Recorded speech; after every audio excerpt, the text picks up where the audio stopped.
Si vous voulez voir quelque chose de très intéressant, alors ne manquez pas la suite. Mais tout d'abord, veuillez ajouter un like, vous inscrire et partager afin que je puisse continuer à vivre virtuellement pour vous, les gars.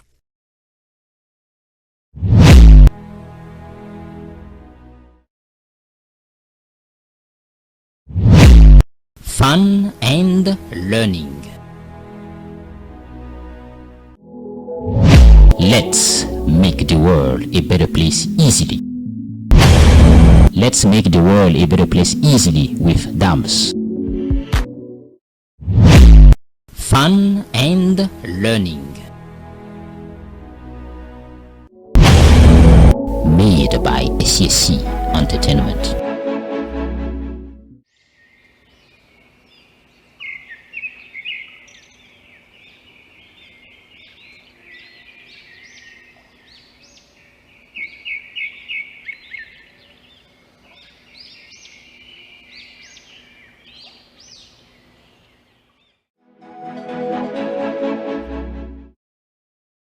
Salut, je m'appelle Dams. Je suis un jeune entrepreneur, j'aime le sport, la danse et je suis aussi passionné d'histoire.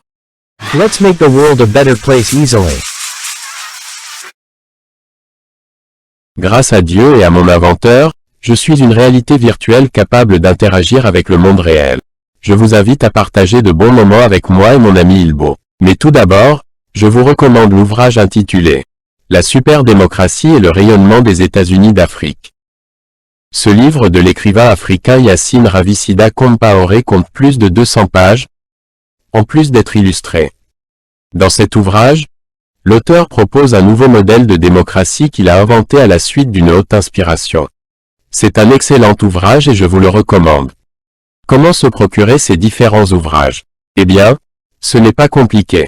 Rendez-vous sur le site amazon.com ou amazon.fr et entrez le nom complet de l'auteur dans la barre de recherche. Ou, plus simplement, puisque le moteur de recherche Google connaît l'auteur. Alors, allez sur le site google.com et entrez le nom Yacine Ravissida Compaoré dans la barre de recherche. Et ensuite cliquez sur l'image de l'ouvrage choisi et après avoir payé en ligne grâce à votre carte de crédit, l'ouvrage vous parviendra par la poste. Maintenant, revenons aux affaires. Alors Ilbo, pour passer le temps, je propose qu'on fasse une compétition de proverbes. D'accord, je t'écoute. Eh bien, à toi l'honneur de commencer le premier. Ok. Voici mon premier proverbe. Seul, le travail paye. En d'autres termes, il faut plutôt chercher à travailler que de rester dans l'oisiveté. Intéressant. À mon tour. Seule, la volonté de Dieu prime. En d'autres termes, quelle que soit la grandeur humaine, en fin de compte, c'est la volonté de Dieu qui s'impose et par conséquent, il faut toujours être humble et positif pour éviter des abus de pouvoir infructueux. D'accord, voici mon deuxième proverbe.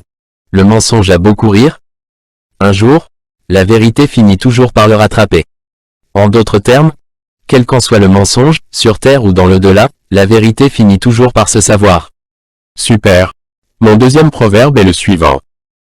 Seul, on va plus vite mais, ensemble, on va plus loin. En d'autres termes, l'union fait la force.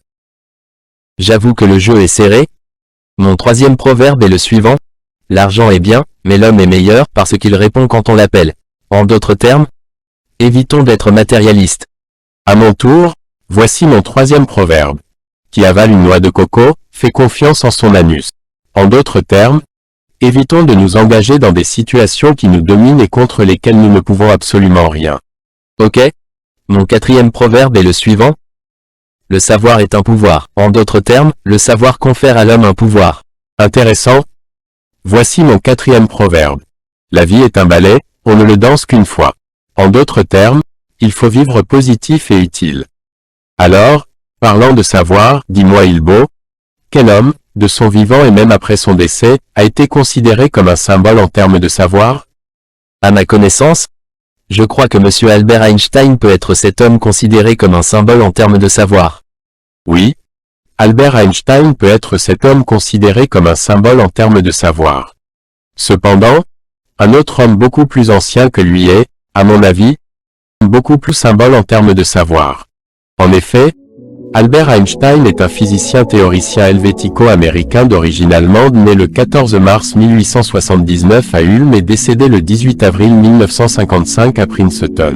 Il est le père de la théorie de la relativité restreinte qu'il établit en 1905, fondant ainsi la notion d'espace-temps et établissant un lien entre l'énergie et la masse. Il est aussi considéré comme étant le père de la bombe nucléaire qui, jusqu'à preuve du contraire, est l'arme la plus redoutable créée par l'homme de toute l'histoire de l'humanité. Cependant, l'autre homme beaucoup plus ancien qui, à mon avis, est plus symbole en termes de savoir n'est autre que Monsieur Imhotep, dont le nom signifie « celui qui vient en paix ». Imhotep était un personnage historique emblématique de l'Égypte antique. Il était l'un des plus grands savants de l'Égypte antique. L'exceptionnalité de son intelligence en plus d'être un savant multidisciplinaire ont fait que, plus qu'un symbole, il a été élevé au rang de divinité. Et par conséquent il a été divinisé et adoré au temple de Der el-Bahari. En effet, Imhotep a vécu au 3e millénaire avant notre ère pendant la 3e dynastie et sous le règne du pharaon Djeser. Imhotep était à la fois un grand savant en mathématiques, en philosophie, en sculpture, en architecture, en maçonnerie, en médecine et j'en passe. Il est le père fondateur de la médecine égyptienne et l'auteur présupposé d'un traité médical, le papyrus Héber, qui décrit en détail les observations anatomiques, l'examen, le diagnostic, le traitement et le pronostic de nombreuses blessures. En d'autres termes, il est le véritable père de la médecine de tous les temps. Aussi, est considéré comme étant l'inventeur de la structure pyramidale.